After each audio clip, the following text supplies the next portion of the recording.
परिवर्तनी एकादशी के दिन भगवान विष्णु के वामन अवतार की पूजा की जाती है।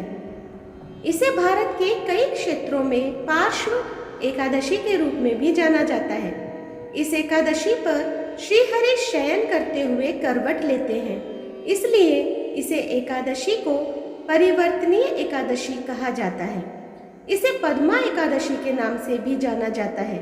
इस व्रत में भगवान विष्णु के वामन अवतार की पूजा करने से वाजपेयी यज्ञ के समान फल प्राप्त होता है और मनुष्य के समस्त पाप नष्ट होते हैं।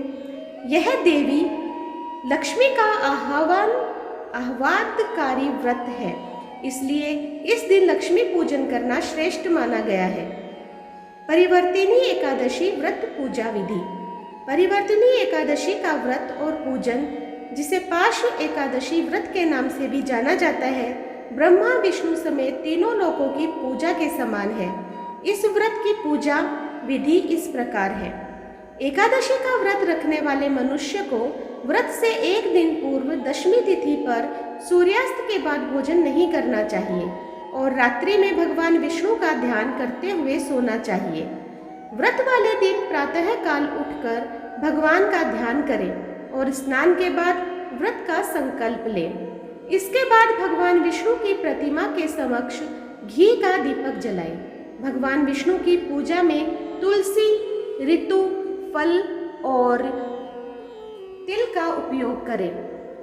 व्रत के दिन अन्न ग्रहण न करें। शाम को पूजा के बाद फल ग्रहण कर सकते हैं। व्रत के दिन दूसरों की बुराई करने और झूठ बोलने से बचें। इसके अतिरिक्त तांबा, चावल और दही का दान करें। एकादशी के अगले दिन द्वादशी को सूर्योदय के बाद पारण करें और जरूरतमंद व्यक्ति या ब्राह्मण को भोजन व दक्षिणा देकर व्रत खोलें। धार्मिक मान्यताओं के अनुसार परिवर्तनी एकादशी की कथा भगवान श्री कृष्ण ने स्वयं युधिष्ठिर को बताई थी। कथा के अनुसार त्रेता युग में दैत्यराज बलि भगवान विष्णु का बहुत बड़ा भक्त था। उसके पराक्रम से इंद्र और अन्य देवतागण भी डर गए थे। उसने इंद्रलोक पर कब्जा कर लिया था। उसके डर से सभी देवता भगवान विष्णु के पास गए। वहां जाकर उन्होंने दैत्यराज बलि के भय से मुक्ति पाने के लिए भगवान विष्णु से प्रार्थना की। देवताओं की प्रार्थना को सुनकर भगवान विष्णु ने उस वक्त वामन अवतार धारण किया। परिवर्तनी एकादशी व्रत कथा। वामन रूप धारण करके भगवान विष्णु राजा बलि के पास गए और उन्होंने राजा से 3 पग भूमि दान में मांगी। भगवान विष्णु के वामन रूप को देखकर राजा बलि ने 3 पग भूमि देने का वचन दे दिया। राजा के वचन देने के बाद भगवान विष्णु ने वामन रूप में अपना विकराल रूप धारण किया। उन्होंने एक पग में स्वर्ग, दूसरे पग में धरती नाप दी। तीसरे पग रखने के लिए वामन देवता को जगह नहीं थी। तब उन्होंने राजा बलि से कहा कि मैं अपना तीसरा पग कहाँ रखूं?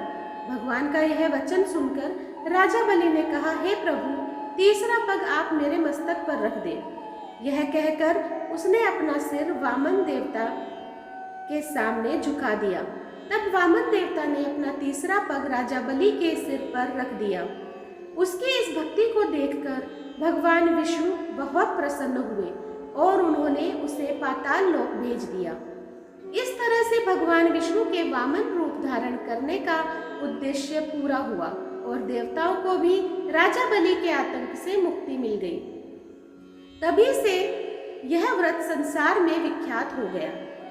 इस व्रत को लेकर भगवान श्री कृष्ण ने स्वयं युधिष्ठिर से कहा था कि जो व्यक्ति भगवान विष्णु की पूजा करता है उनको समस्त पापों से मुक्ति मिल जाती है।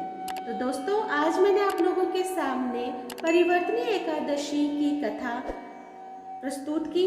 आप लोगों को कैसी लगी मुझे कमेंट बॉक्स में ज़रूर बताइएगा।